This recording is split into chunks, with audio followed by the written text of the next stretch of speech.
Well, a short while ago, we started out shortly into our chapter reading about lions. Well, they were a small thing.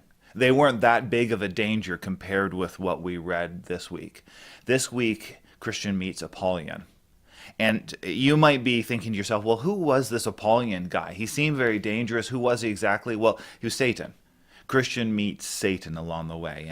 And so you can kind of interchange those names if you want. And Apollyon says this. He says, "You're one of mine."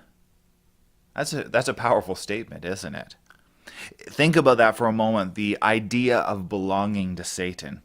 And then understand when Christian, who now belongs to the Lord of the Way, he belongs to Jesus Christ, Satan comes up and says, "You're one of mine." What he's saying is, I will not let you go. And he will come after you. Do you realize that about Satan?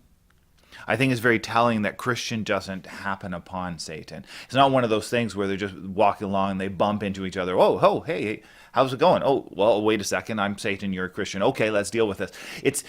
Satan's coming up to meet him. Do you notice that? Satan's just not just lounging by the side of the road. He's coming up to meet Christian. I think that's very telling. Satan pursues you and wants you in his control.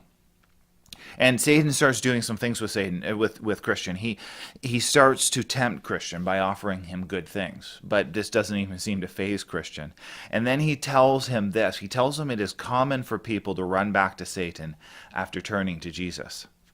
Part of the pressure we face is the pressure of many people. That idea of everybody else is doing it.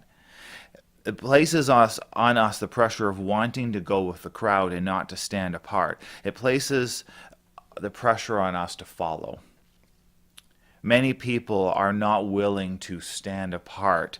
Even those today who proclaim that they are a rebel or declare that they're going their own way.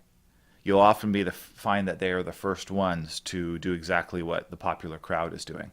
I remember when I was growing up, there would be, in any generations, there's people who dress this way or that way, and there was some people who started dressing really different, and they would explain it this way. They would say, I'm just trying to express myself. And then they would walk out the door dressing really odd and unusual, trying to express themselves, walk out the door and into a crowd with 20 or 30 other people who dressed exactly like they do now.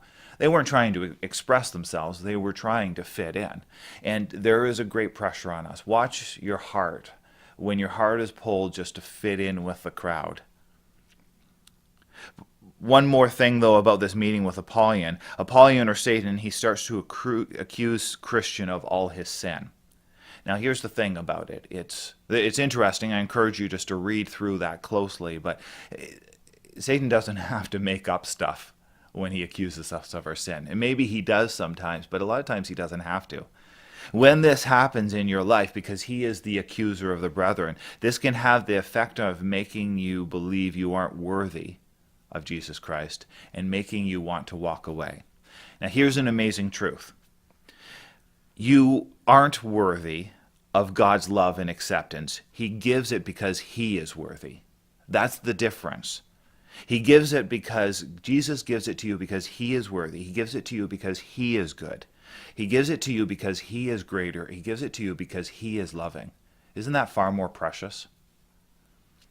And Christian responds with this. He says, "The prince whom I now serve and honor is merciful and ready to forgive." After all the accusations that come your way, remember that. The prince that we now serve and honor is merciful and ready to forgive. There's lots of accusations, but the prince is ready to forgive. Christian then enters into a battle with Apollyon, and I won't get into it here. I encourage you, though, to pay close attention to how the battle goes. After this, he enters the valley of the shadow of death, and he's going through this time, and he can't really see an awful lot, and he feels like he's by himself. And all of a sudden, he hears a voice of somebody else, another Christian who's walking through this valley. And he speaks out of his trust to the Lord, that he does trust the Lord. And Christian hears this voice, even though he can't see the person. And then we read this. Christian reasoned that if God was with this fellow traveler, then he was also with him, also with Christian, even though the evil in this place prevented the perception of it. There are times when we go through the valley of the shadow of death, and we have to remember that the Lord is with us, whether we perceive it or not. Now, here's some talking points just to encourage us to think about. When Christian and Apollyon are fighting, did you notice Apollyon comes to a point where he figures that he's won? He comes to a point where he says, now I've got him. I've conquered him. I'm about to win. What happened to make Apollyon think that he'd won? Why would this make Apollyon think that he had Christian, that he had beat him?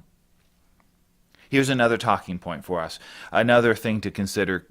Consider this for a moment. Did Christian have to endure that fight with Apollyon? Could he not simply have gone through his life without the battle? Can you expect to make it through your entire life without fighting Satan?